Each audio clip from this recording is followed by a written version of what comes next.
Et ouais, c'est vrai, comme je le disais, il est plus grand que nos pensées, il est plus grand que nos voix, il est plus grand que nos désirs. Et vraiment, moi, en ce matin, en préparant, je me disais, ô combien je voulais lui faire confiance, tout lui céder et mettre entièrement ma confiance en lui. Amen. Et voilà, je voudrais dire bonjour à tous ceux qui nous regardent, à ceux que je n'ai pas vus, même si je pense que j'ai vu tout le monde, parce que c'est important pour moi de faire le tour. Et c'est vrai que pour aujourd'hui, je ne m'attendais pas à porter ce message, mais comme quoi Dieu fait concourir toutes choses, en plus avec des expériences vécues récemment. Et justement, j'ai mis en titre, j'ai mis pensée pour 2026, mais après, c'est pas ma pensée, hein. Vous allez comprendre d'où je veux en venir, hein. Et c'est vrai qu'avant de commencer, attendez, excusez-moi, je bois un coup, parce qu'après je vais oublier de m'hydrater.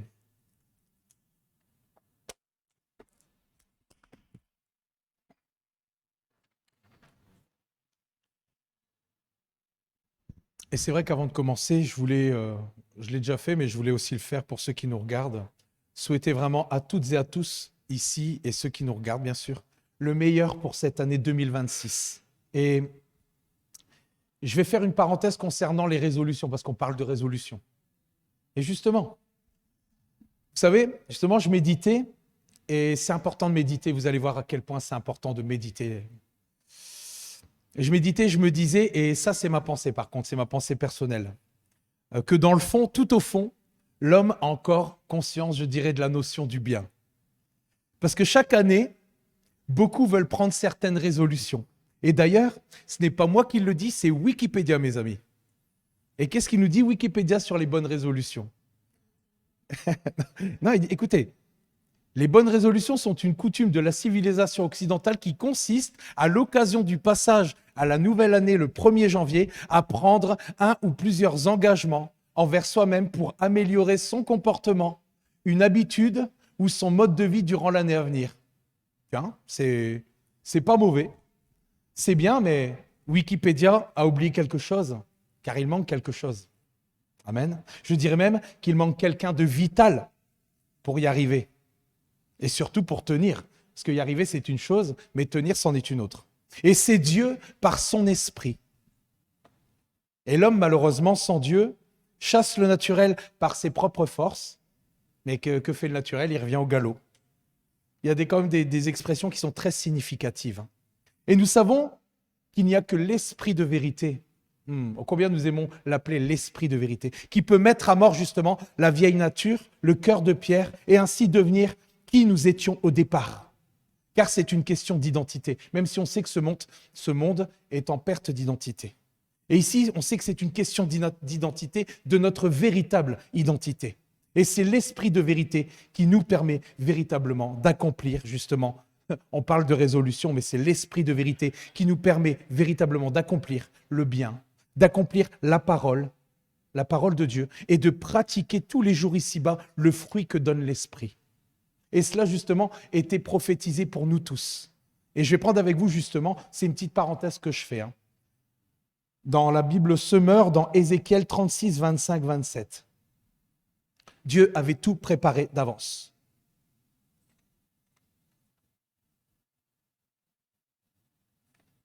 Je répandrai sur vous une eau pure, afin que vous deveniez purs. Je vous purifierai de toutes vos souillures et de toutes vos idoles.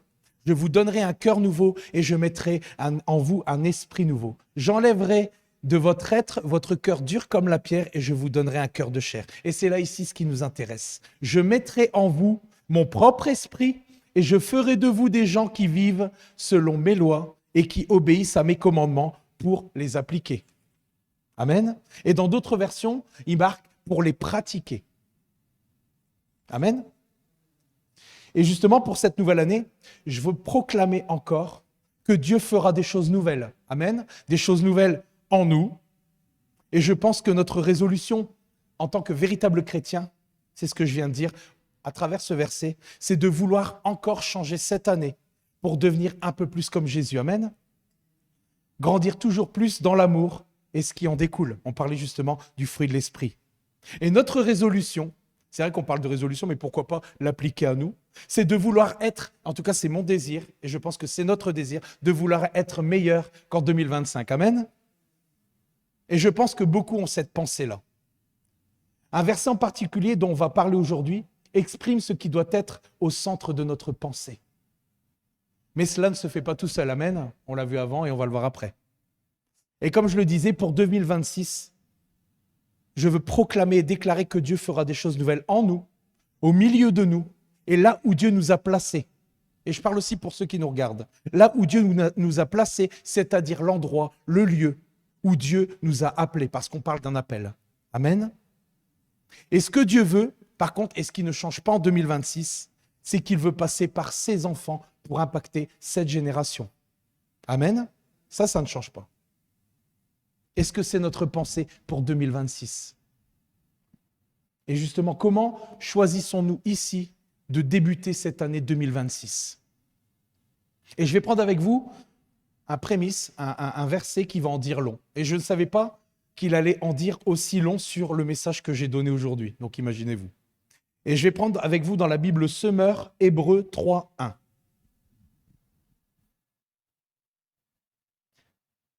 C'est pourquoi mes frères, mes sœurs, vous qui appartenez à Dieu et qu'il a appelé à avoir part au bien céleste, fixez vos pensées sur Jésus, le messager et grand prêtre de la foi que nous reconnaissons comme vrai.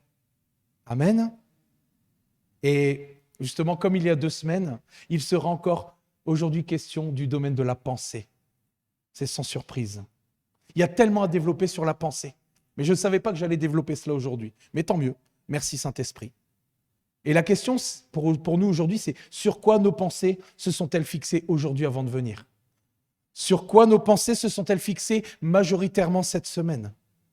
Qu'est-ce qui accapare le plus souvent nos pensées? Il n'y a pas de pensée neutre. Ça, nous le savons. Et nous avons vu qu'il y a une opposition en nous et elle débute dans la pensée. Je fais un petit récap. Nos pensées nous dirigent et tracent le cheminement de notre vie, en nous faisant prendre certaines directions qui nous rapprocheront ou nous éloigneront de Dieu. C'est évident. Et les pensées nous dirigent toujours vers une destination, parce qu'elles nous parlent de choix et on va en parler. Les pensées nous amènent à adopter certaines attitudes et à prendre des décisions qui nous rapprocheront ou qui nous éloigneront aussi de Dieu.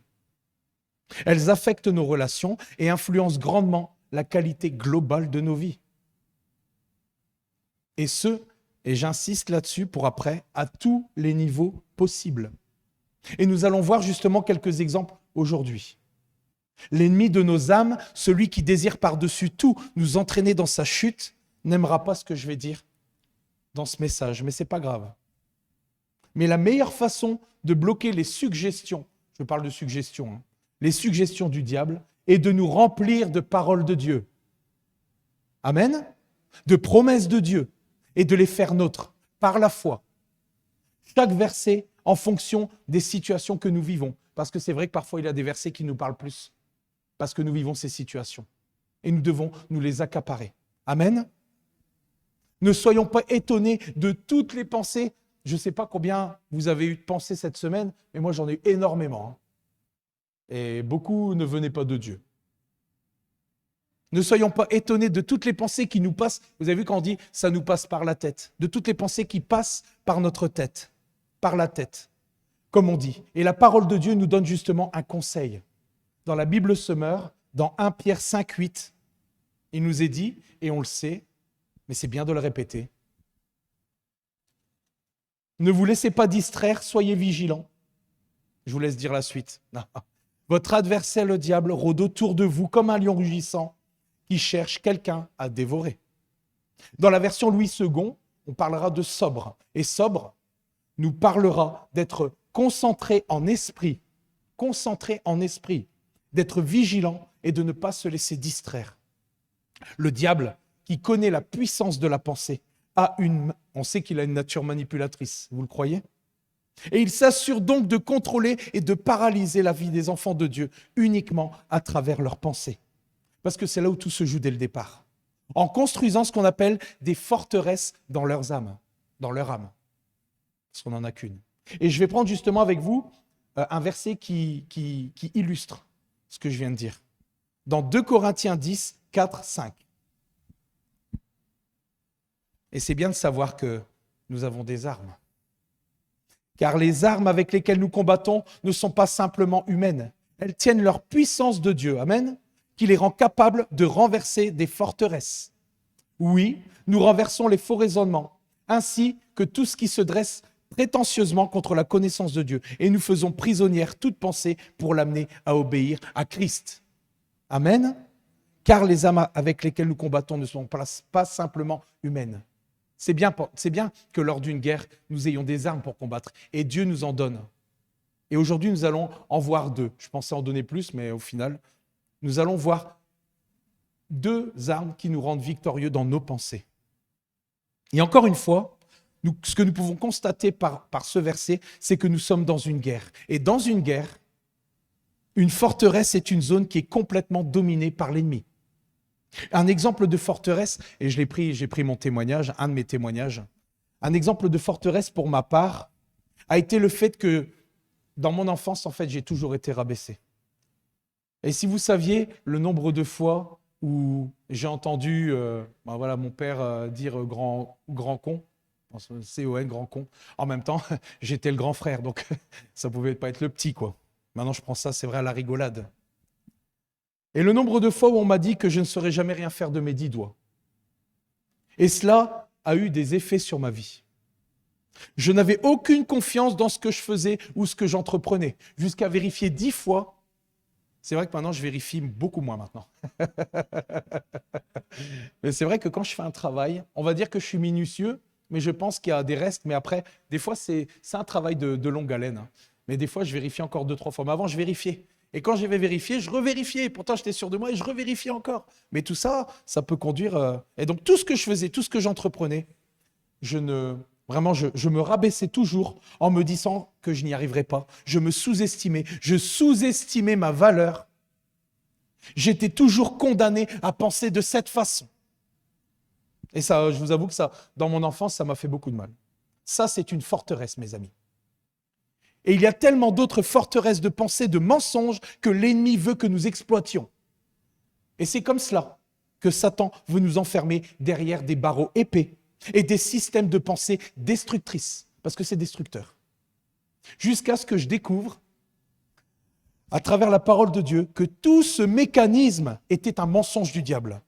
J'ai pris la décision d'orienter ma pensée vers Dieu, vers la vérité, et de comment Dieu me considère et de comment il vous considère.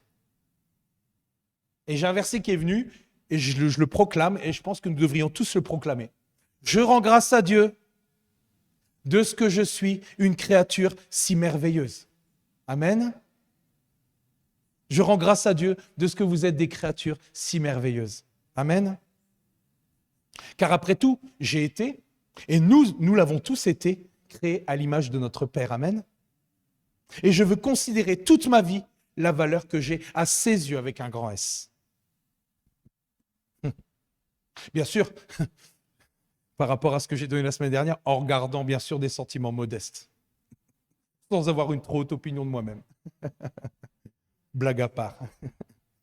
Mais cela prend parfois du temps, beaucoup de temps pour le changement, jusqu'à ce que notre pensée soit renouvelée. Complètement. Mais la bonne nouvelle, c'est que Dieu nous a donné, c'est ce que je disais tout à l'heure, Dieu nous donne des armes, il ne nous laisse pas sans rien. Et en plus, il est avec nous tous les jours jusqu'à la fin. C'est ce que tu disais tout à l'heure. Ce que Dieu nous a donné des armes, il nous a donné des armes pour nous donner la victoire dans nos pensées. Et c'est ce que nous allons commencer à voir aujourd'hui. Comment combattre les mauvaises pensées. Comment être victorieux dans nos pensées. Je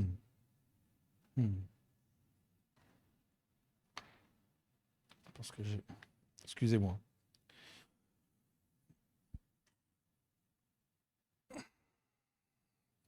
C'est ça. Et je vais prendre tout de suite avec vous, excusez-moi.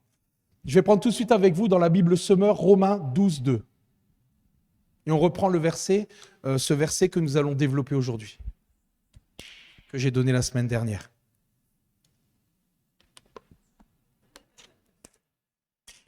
il y a 2 semaines. Ne vous laissez pas modeler par le monde actuel, mais laissez-vous transformer par le renouvellement de votre pensée pour pouvoir discerner la volonté de Dieu, ce qui est bon, ce qui lui plaît, ce qui est parfait. Amen. Pour commencer, la pensée est synonyme d'intelligence au niveau de l'âme. Et l'ennemi essaie de nous attaquer constamment et d'envahir nos pensées. Amen. Enfin, amen. On est tous d'accord, je veux dire. Afin d'affecter notre capacité de réflexion et de raisonnement. Et c'est pour cela justement qu'on parle de renverser les forteresses de raisonnement. Et son but ultime est de nous empêcher d'accomplir le plan merveilleux de Dieu ici-bas. C'est son but. Et c'est pour cela qu'il nous faut rechercher sans cesse le renouvellement de l'intelligence. Mais comment ? Et la première solution, et c'est ce que je disais tout à l'heure et on l'a chanté, c'est sa parole. C'est sa parole, mes amis. Amen. Cela consiste à demeurer en elle et à s'y attacher. Et je vais prendre avec vous dans la Louis II 21, Jean 8, 31, 32.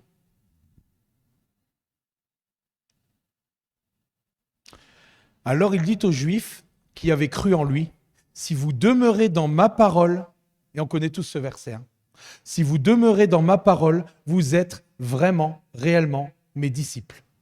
Vous connaîtrez la vérité et la vérité vous rendra libre. » Et dans une autre version, il dit, et c'est la même chose, la vérité fera de vous des hommes et des femmes libres. Amen. Pardon. Demeurer dans sa parole ne signifie pas lire une fois et nous pensons que nous l'avons comprise. Amen. Demeurer ici, en fait, c'est le mot en grec qui est meno, qui signifie rester, prolonger. Ce mot, en fait, nous parle d'un état permanent. Amen. D'un état permanent. Ce n'est pas juste lire une fois et penser que nous avons compris. Et quand Jésus nous dit de demeurer dans sa parole, il nous demande de l'accomplir, de la pratiquer. Et c'est ce que nous disions justement au début. Et Dieu nous a donné son esprit pour ça. Il nous demande de l'accomplir, de la pratiquer, de l'appliquer tous les jours de notre vie. Lire simplement la parole ne nous libérera pas et ne renouvellera pas notre pensée. Mais il faut la lire, la relire, l'étudier, réfléchir sur elle nuit et jour. Un verset justement dans Philippiens 4, que je ne prends pas aujourd'hui parce que ce sera certainement pour mon prochain message. Il nous parle de nourrir nos pensées. Vous savez, on parlait justement de nourrir notre esprit. Il nous parle de nourrir nos pensées, de la méditer jusqu'à ce qu'elle sature dans tous les domaines de notre vie, en se transformant en révélation. Et c'est ce que nous appelons plus communément le réma, ou la parole révélée. Et croyez-moi, et je pense que Agathe sera d'accord, que je n'ai jamais eu autant de révélations qu'en méditant la parole de Dieu. Et justement, je la méditais, j'ai pris ce petit témoignage en vitesse, je la méditais dans la voiture dans la semaine, et le Seigneur m'a donné un réma que je nous garde précieusement pour la donner au bon moment. Et rien qu'avec ce réma, je peux déjà faire un message. Parce que justement, je pensais partir là-dessus. Et en fait, je me suis rendu compte que je l'ai copié, je l'ai collé pour un autre message. Mais je le garde précieusement parce que c'est extraordinaire quand on médite la parole de Dieu, comment Dieu se révèle. Amen. Et c'est comme ça, en fait, qu'on entretient aussi cette relation avec Dieu. Et je peux vous dire que dans ces moments-là, la présence de Dieu, vous savez, au moment où j'ai dit « Oh, j'ai compris, Seigneur », eh bien, sa présence est là, mes amis. Et je dis « Merci, Saint-Esprit, merci, Seigneur ». Et c'est vrai que j'en ai jamais eu autant que depuis le temps que je recherche dans sa parole, que je médite sa parole, que je l'étudie, que je prépare les messages. C'est extraordinaire. Et je pense que je dois même encore plus m'y atteler. Je dirais, je n'ai pas d'autre mot sur le coup. Et je pense que nous devons plus nous y atteler pour recevoir encore plus de la part du Seigneur. Amen. C'est vraiment extraordinaire. Et ces révélations produisent la foi par le Saint-Esprit. C'est ainsi que nous orientons nos pensées et elles s'aligneront avec la pensée de Dieu. Et par le Saint-Esprit, nous pourrons appliquer la pensée de Dieu. Et par le Saint-Esprit, nous pourrons appliquer ces pensées et être renouvelés dans nos vies, renouvelés dans nos pensées, renouvelés dans notre être intérieur. Et vous savez quoi? C'est transformateur. Elles nous transformeront. Elles transformeront notre intelligence. Elles transformeront nos voix. Amen. Et justement, dans Josué, dans la version Darby cette fois-ci, parce que c'est vrai que j'étais abonné à prendre souvent la version Summer. Dans la version Darby, Josué 1,8 nous dit que ce livre de la loi ne s'éloigne pas de ta bouche et médite-le jour et nuit afin que tu prennes garde à faire selon tout ce qui est écrit. Et qu'est-ce qu'il nous est dit après? Car alors tu feras réussir tes voies et alors tu prospéreras. Tu prospéreras. Amen. Satan, bien sûr, essaiera de revenir avec son mensonge. Mais quand il essaiera de nouveau d'infecter, parce que c'est ce qu'il fait, il nous empoisonne, il infecte notre pensée. Nous pourrons la rejeter parce que nous aurons déjà reçu la parole qui a été plantée en nous. Ou le verset, ou la parole, ou le réma. Et je confirme avec, dans la version Darby, toujours Jacques 1, 21. C'est pourquoi, rejetant toute saleté et tout débordement de malice, recevez avec douceur la parole implantée qui a la puissance de sauver vos âmes. Amen. L'esprit et la vie qui rendent cette parole vivante ne cessera jamais de nous servir de rempart. Et c'est la vérité immuable de sa parole. Et c'est elle, c'est sa parole. C'est la parole de vérité qui nous rend libres. Amen. Et en parlant d'une parole, dans la parole, il y a un verset qu'il nous faut nous approprier et, pour orienter nos pensées. Et je vais prendre avec vous dans la Louis II normale, d'habitude je ne le dis pas, Philippiens 4, 7. C'est un verset qu'il nous faut nous approprier. Et on l'a chanté tout à l'heure. Et la paix de Dieu, qui surpasse toute intelligence, gardera vos cœurs et vos pensées en Jésus. Cette paix que Dieu donne et qui envahit le cœur s'obtient quand nous décidons d'orienter, de fixer nos pensées sur Jésus, lorsque nous décidons de lâcher prise et que nous nous confions en lui corps et âme. Vous avez déjà entendu ça, quand on se confie corps et âme, tout en obéissant à l'exhortation que Paul nous a donnée dans le verset qui précède. Parce que j'ai donné ce verset-là, mais je vais vous donner le verset d'avant et on va l'étudier. Dans la Bible Summer, Éphésiens 4, 6. Et c'est ce qui vient juste avant de cette paix qui surpasse toute paix, de cette paix qui surpasse toute intelligence et qui garde nos cœurs ancrés et nos pensées ancrées en Jésus. Ne vous mettez pas en souci pour rien, mais en toute chose, exposez vos besoins à Dieu. Adressez-lui vos prières et vos requêtes en lui disant aussi votre reconnaissance. Comme quoi, rien n'arrive par hasard. Et j'ai un exemple justement, c'est une situation, il y a beaucoup d'autres situations qui sont plus, je dirais, je ne vais pas parler plus grave, mais il y a des situations qui sont plus difficiles, mais c'est vrai que c'est celle qui m'est arrivée vendredi ici, donc je vous la conte ici. C'est au niveau matériel, hein, c'est rien de... J'ai un exemple qui illustre justement dans l'ordre du verset 6 puis du verset 7 et qui met en pratique, qui a fait que j'ai mis en pratique la parole de Dieu et ça a été tellement libérateur pour moi. Bon, ici c'est un détail, hein. Je vais revendre mon Grand Scénic 4. En plus, je me dis, le salon de l'auto arrive, on est pile poil dans la période où l'on fait des affaires. Malheureusement, j'ai un défaut qui est apparu sur le tableau de bord. Première fois d'ailleurs, sinon elle roule parfaitement et je ne fais pas de pub. Hein. Donc je me rends chez Renault, je sais que c'est un capteur, je me dis bon ça va aller. Ils font le diagnostic et là je tombe sur le capteur le plus cher avec l'accessibilité la plus limitée et où il faut démonter la moitié de la voiture. Et je veux la vendre, je veux la dégager et je vais aller au salon de l'auto et il n'y a pas longtemps, le voyant d'entretien est apparu aussi. On sait, et ça si on peut résumer, on sait que souvent... une nouvelle comme ça, elles n'arrivent jamais seules, hein, comme on dit, elles n'arrivent jamais seules. Hein. Et la concession me dit, voilà, il y en a pour 1 150 € pour un capteur. Bon, je reste aimable, doux, jusqu'à temps que je sorte de la concession. Je m'en vais de là, et là, toutes les pensées possibles, inimaginables me traversent l'esprit. Et comme le dit ce chant, ça s'agitait en foule au-dedans de moi. Vous voyez le chant? Rien ni personne ne pourra nous arracher de sa main. Amen. Et c'est ça, les pensées, elles s'agitaient en foule au-dedans de moi. Et je ne sais pas ce qui se passe, c'est ça. Mais j'ai décidé d'un coup de réorienter ma pensée. Juste avant, et je me souviens, c'était sur la chaussée express, juste avant d'arriver à la maison. Et d'un coup, je commence à rendre grâce à Dieu comme ça, comme si le Saint-Esprit prenait le contrôle. Je rends grâce à Dieu.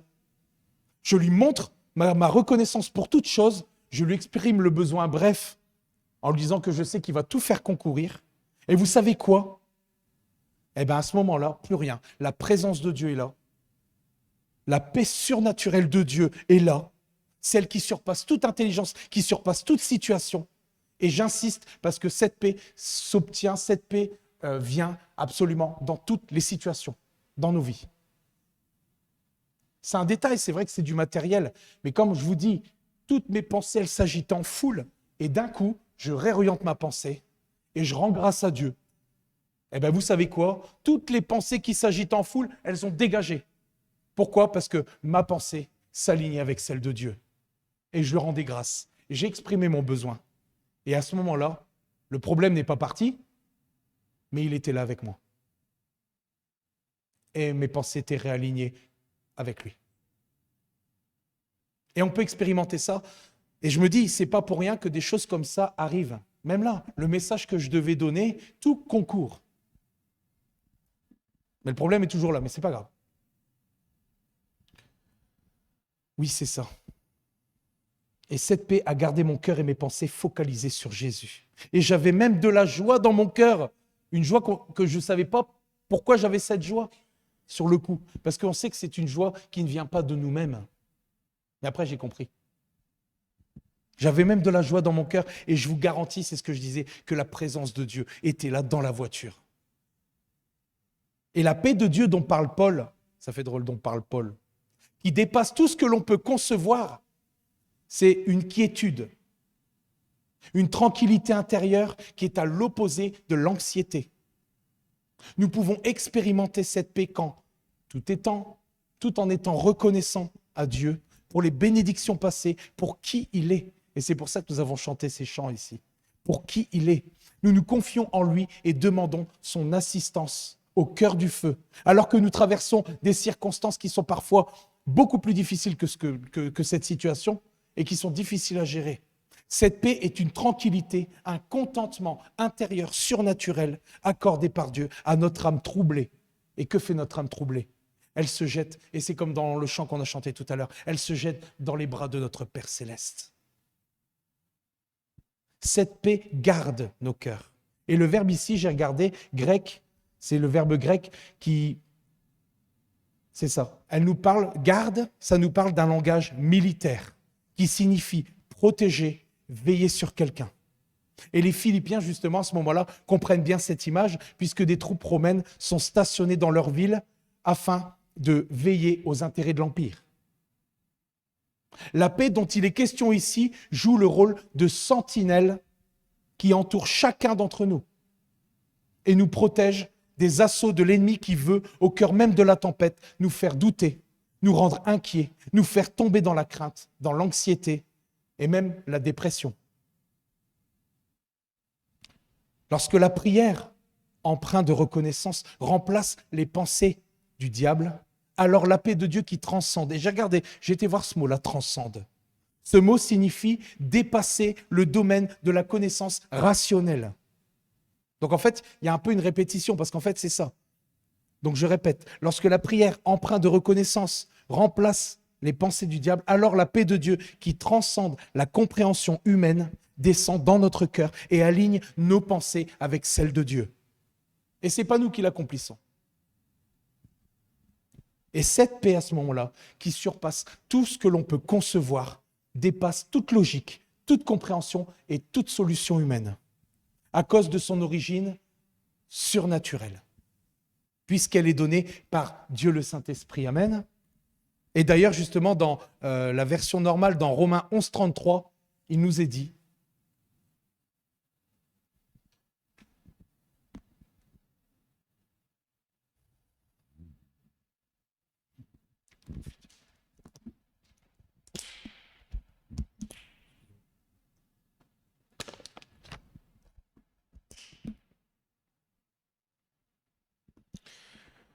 Ô profondeur de la richesse, de la sagesse et de la science de Dieu, que ses jugements sont insondables et ses voies incompréhensibles. Si nous orientons nos pensées vers Dieu, que nous nous focalisons sur lui, que nous nous confions en lui de toute notre âme, alors nous nous élevons au-dessus de tous nos soucis et nous expérimentons la parole de Dieu, c'est-à-dire la paix et la joie, en l'occurrence pour aujourd'hui. Alors que normalement notre situation devrait susciter l'anxiété, l'inquiétude, la crainte, le doute.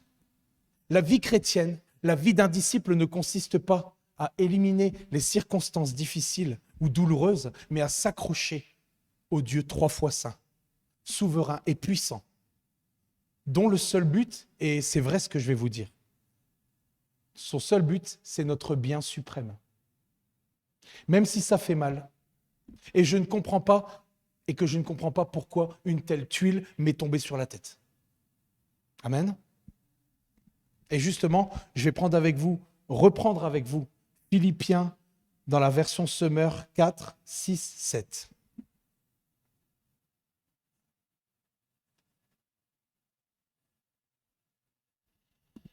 Ne vous mettez en souci pour rien, mais en toute chose, exposez vos besoins à Dieu. Adressez-lui vos prières et vos requêtes en lui disant aussi votre reconnaissance.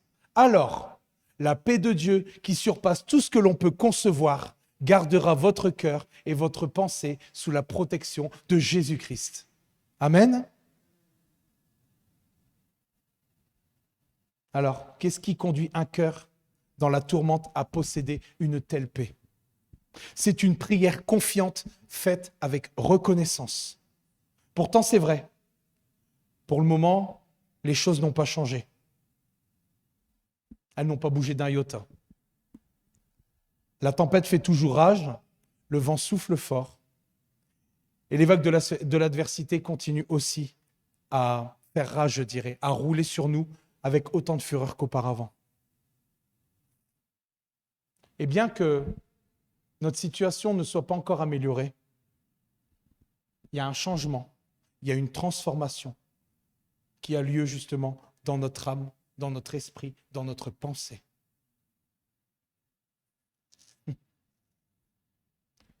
C'est parfois difficile de le concevoir.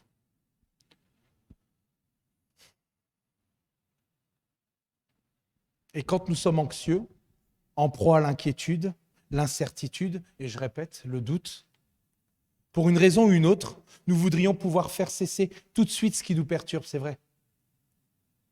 Et nous demandons alors à Dieu de nous donner ceci et de ne pas permettre cela. Alors que notre prière, c'est vrai, devrait être, comme je le disais au début du message, pour l'année 2026. Seigneur, change mon cœur. Continue de me transformer, de renouveler ma pensée. Parce que je sais que ton seul but est mon bien suprême. Et que tu connais mieux que moi les choses. Moi, je ne vois, et comme le disait Agathe parfois, c'est vrai qu'il y a comme un brouillard devant nous et on ne voit pas 5 mètres. Et on fait confiance au Seigneur. Et à ce moment-là, je peux expérimenter cette paix et cette joie qui surpassent absolument tout. Je dis bien, qui surpassent absolument tout. Et cette paix gardera mon cœur, mes pensées focalisées sur Jésus. Et la question, c'est ça, il y a 2-3 questions ici. Comment choisissons-nous de débuter cette nouvelle année? Comment choisissons-nous de vivre cette année 2026? Car nous traversons des épreuves, nous traversons des difficultés, sans parler de ce qui va se passer dans le monde. C'est vrai. On sait que dans le monde autour de nous, dans le monde environnant, ça ne va pas être facile cette année, dans nos nations. Car nous savons que, et on le dit déjà depuis un moment, que nous avons atteint un point de non-retour et qu'ici, malheureusement, il n'y a rien qui va s'arranger. Même si beaucoup ont l'espoir que ça s'arrange. Et justement, je vais prendre avec vous un verset ici qui est très significatif. Dans la Louis II, dans Apocalypse 3.10.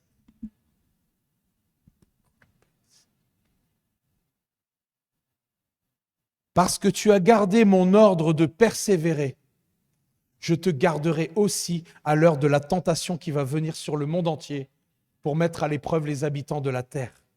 Et ce mot d'ordre, de persévérer, qui a été justement donné à Agathe de la part du Seigneur il y a quelques mois, ce n'est pas juste pour un temps, c'est jusqu'au bout. Même si nous avons la victoire, nous savons que cela nous fait grandir, c'est formateur. Même, on pourrait dire parfois même un peu trop formateur. Mais bon, c'est jusqu'au bout.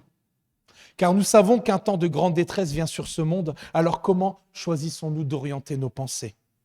Est-ce que nous allons baisser les bras, nous laisser entraîner dans des forteresses de pensée, nous amenant vers l'échec, nous amenant en fin de compte à penser comme le monde pense, à considérer les mensonges de l'ennemi et à tomber justement jusqu'à la dépression ?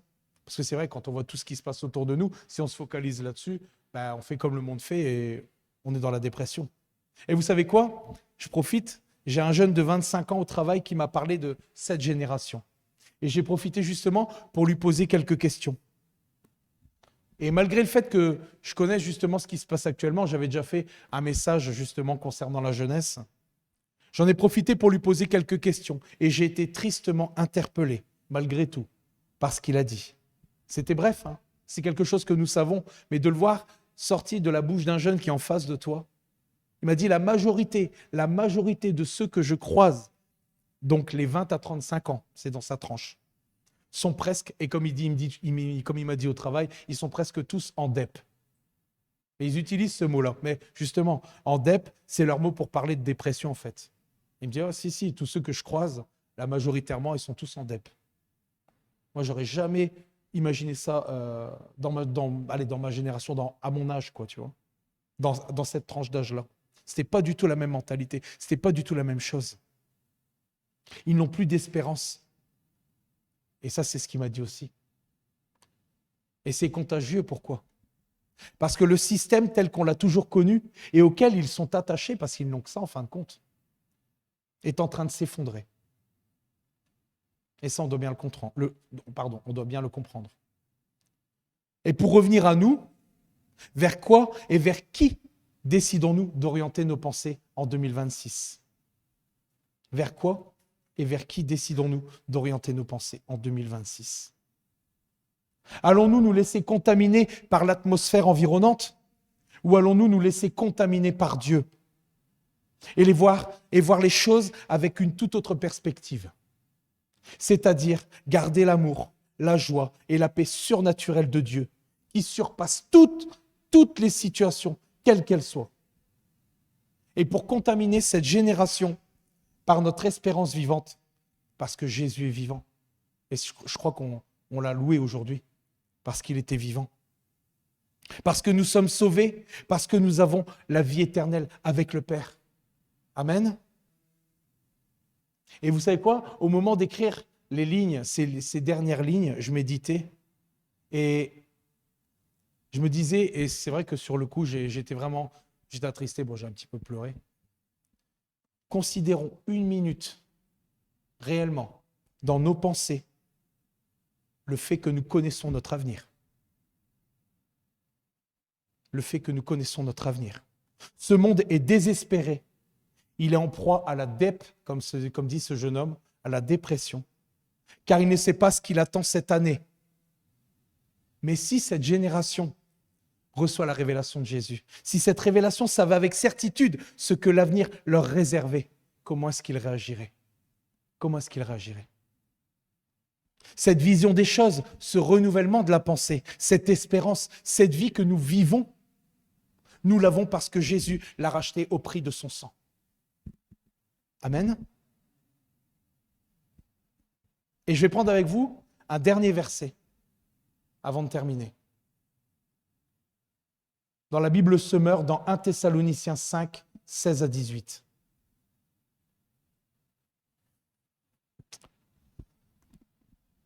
Je pense qu'on l'a aussi bien chanté aujourd'hui. Soyez toujours dans la joie, priez sans cesse, remerciez Dieu en toutes circonstances. Telle est pour vous la volonté que Dieu a exprimée en Jésus. Et je comprends mieux pourquoi Paul nous dit cela. Et ce, malgré tout le vécu qu'il avait derrière lui. Il a persévéré. Ça a été le mot d'ordre toute sa vie, de persévérer. Et il a tenu. Car cette joie, cette paix sont surnaturelles. Elles dépassent tout entendement. Le mot d'ordre de persévérer, c'est surnaturel. Le faire par nos propres forces est impossible. Surtout dans ce temps-ci. On peut comprendre désormais ce « soyez toujours dans la joie », « soyez toujours joyeux ». Et vous savez quoi? Le diable déteste ça. Pourquoi? Et attention, je ne veux offenser personne. Il ne veut pas que des chrétiens heureux,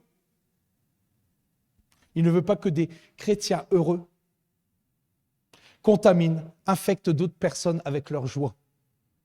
Mais c'est une bonne infection, je dirais. Je pense que j'aurais dû choisir un autre mot. Contaminer. On dit que le rire est contagieux, mais je pense que c'est pareil avec l'amour, la paix et la joie, communiquée par Dieu à ses enfants pour cette génération. Si cette génération ne voit que des chrétiens sauvés tristes, avec juste une apparence extérieure, et attention, ne vous méprenez pas, c'est ce que je disais, je ne fais pas d'amalgame pour ceux qui sont dans la joie et qui montrent des signes extérieurs.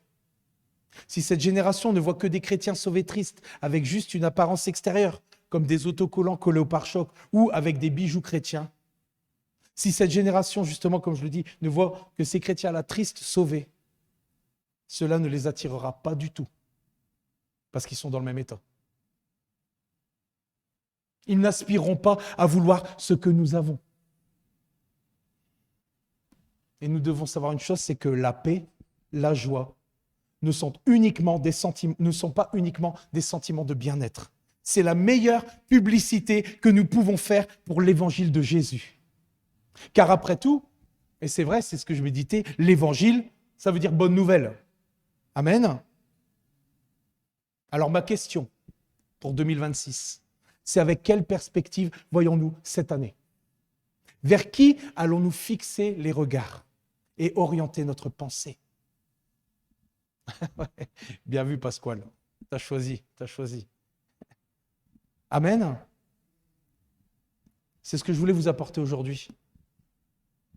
Et c'est vrai que je rends grâce à Dieu parce que je ne pensais pas que j'allais apporter ce message aujourd'hui. Mais je sais que Dieu a fait des promesses et c'est ce que tu disais tout à l'heure. Que vraiment, que ce bâtiment, que tourner serait vraiment un hôpital de soins. Et c'est à cela que je veux regarder parce qu'on veut voir l'accomplissement des promesses de Dieu. Mais je pense que cette génération a besoin de voir des enfants de Dieu qui sont toujours joyeux.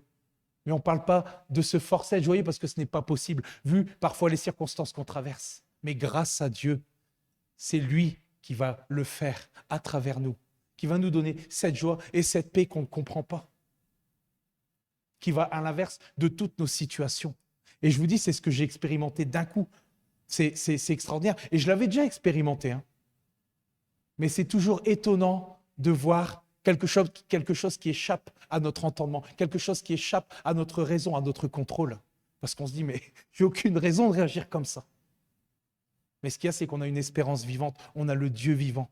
Il a donné sa vie pour chacun d'entre nous et il nous a préparé un avenir. Et il est avec nous tous les jours.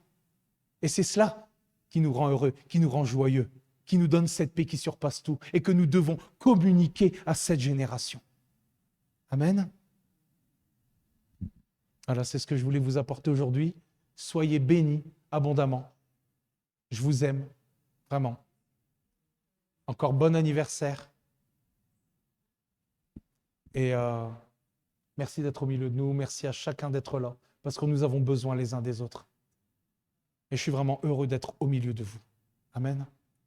Soyez bénis. Et par contre, je pense que pour demain, exceptionnellement, au vu du temps, et comme c'est le soir, je pense que c'est plus sage de rester à la maison. Amen. Soyez bénis.